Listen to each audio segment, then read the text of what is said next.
नमस्कार दोस्तों, आप लोग सोशल मीडिया में हमेशा देखते होंगे कि बर्ड फ्लू। तो आज हम बात करेंगे बर्ड फ्लू होता क्या है।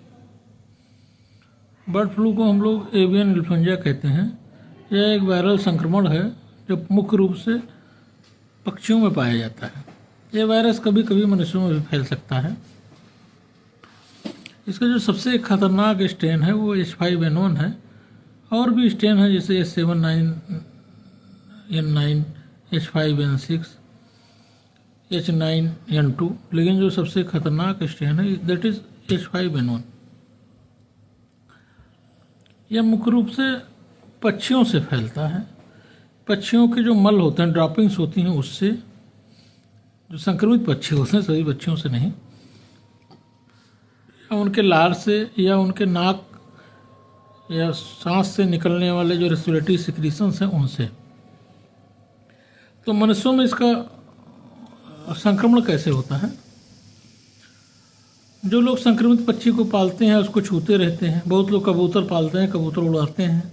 अगर वो किसी ऐसी जगह पर चले गए जहाँ बर्ड फ्लू से अफेक्टेड पक्षी हैं, लौट कर आए तो उनको संक्रमित पक्षियों को छूने से हो सकता है। दूसरा है जो स्लॉटर करते हैं, पक्षियों को जो काटते और मारने का काम करते हैं, उनको हो सकता है। तीसरा है कि संक्रमित पक्षियों के आसपास जो लोग रहते हैं उसमें धूल होती है, जो बूंदें होती हैं एयर्स की, उसे सांस के द्वारा।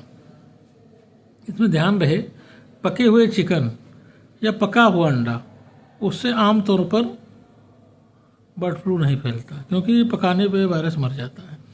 कच्चा अंडा जो लोग खाते हैं उनको हो सकता है। अब मनुष्यों में हो गया तो इसमें क्या क्या हो सकता है? एक तो बुखार हो सकता है, खांसी हो सकती है, गले में दर्द हो सकता है, सिर दर्द हो सकता है, मस्कुलर पेन हो सकता है, सांस लेने में तकलीफ हो सकती है, आंखों में संक्रमण हो सकता है, फेफड़े में संक्रमण हो सकता है, और कुछ गंभीर मामलों में ARDS हो सकता है, यहाँ तक कि मृत्यु भी हो सकती है। इसकी डायग्नोसिस के लिए सबसे बढ़िया टेस्ट है RT-PCR और viral culture. Chest X-ray, CT scan, इसको फेफड़े में जो इसका संक्रमण जो फैलता है उसको पता चलता है। एक्सटेंशन ऑफ डिजीज पता चलती है। अब कुछ रैपिड एंटीजन टेस्ट भी आ गए हैं, उससे भी पता चलता है। बर्ड फ्लू में कुछ एंटीवायरल ड्रग है, ओसेल्टामाविर, जानामाविर, पैरामाविर, ये सब दिया जाता है। मरीज की सांस अगर फूलती है, अगर ऑक्सीजन का लेवल कम है तो उसे ऑक्सीजन सपोर्ट देना पड़ता है, ICU में देखभाल करनी पड़ती है। और एसोसिएटेड जो रेस्पिरेटरी सेकेंडरी इन्फेक्शन हो सकते हैं उनका भी इलाज करना इसमें ज़रूरी होता है। बर्ड फ्लू से बचा कैसे जाए?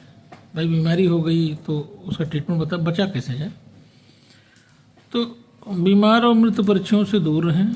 पोल्ट्री फार्म में प्रॉपर मास्क पहन के काम करें। अगर आप खाते हैं, आप मांसाहारी हैं, तो मांस और अंडों को पूरी तरह से पकाएं। चिकन को कम से कम 74 डिग्री सेल्सियस से ऊपर पकाएं। अंडे को अच्छी तरह उबालें या पकाएं। कच्चे चिकन को छूने के बाद हाथ जरूर धोएं।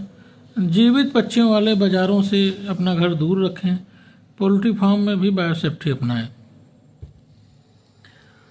बर्ड फ्लू में जो H1N1 है, H5N1 है, इसमें डेथ रेट 50% तक हो सकती है अकॉर्डिंग टू WHO। हालांकि ये इन्फेक्शन बहुत ही दुर्लभ है, लेकिन डेथ रेट बहुत ज़्यादा है इसमें। हाल ही में साइंटिस्ट ने मोनोक्लोनल एंटीबॉडी, mRNA आधारित वैक्सीन और डुअल टारगेट एंटीबॉडी, ये तीनों पर काम हो रहा है।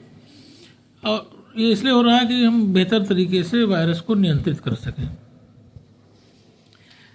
अब ये होता है कि चिकन और अंडे खाना सुरक्षित है? हाँ, बिल्कुल सुरक्षित है अगर ये अच्छी तरह से पकाया जाए, क्योंकि ये उच्च तापमान पर नष्ट हो जाता है। लेकिन कच्चा और अधपका चिकन और बिना पका हुआ अंडा आपको नहीं खाना है। कच्चा अंडा ना खाएं और अधपका या कच्चा चिकन ना खाएं।